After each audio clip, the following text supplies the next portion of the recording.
Janice Bartolo, il-partner tal-Ministru Owen Bonnici u ex-ġurnalista tal-istazzjon tal-Partit Laburista, is-Super One, ingħatat impjieg manigerjali fl-Awtorita Maltija ghat-Turizmu mingħajr ma ħarġet sejħa għall-applikazzjonijiet.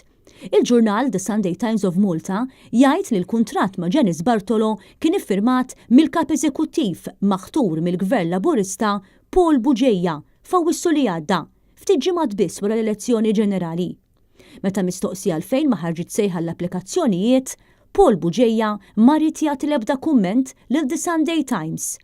Madankollu l-ġurnal jista' jikkonferma li Janice Bartolo inħatret bħala Senior Manager fil-Head Office tal-Awtorita Maltija ghat-Turizmu, paga ta' madwar 33,000 euro fis-sena, minn barra bonuses oħrajn.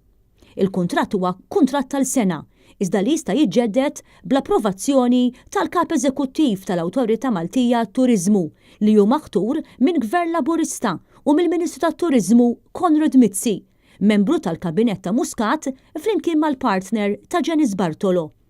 Is-sena l-oħra kien żvelat li Janice Bartolo kienet inħatret mill-istess Owen Bonnici bħala membru fil-Bord tad-Diretturi tal-Orkestra Filarmonika Nazzjonali. Janice Bartolo mhijiex l-ewwel ġurnalista li ngħatat kariga mill-Gvern Laburista. Ftit ġimgħat ilu tħabbar li l-ġurnalista tas-Super One, Nicole Buttigieg, inħatret fuq il-bord tal-petizzjonijiet sabiex taħfer il-multi imposti mit-Tribunal Lokali. Kariga li se tfisser żieda ta' 11,000 euro fis-sena għall-ġurnalista tas-Super One.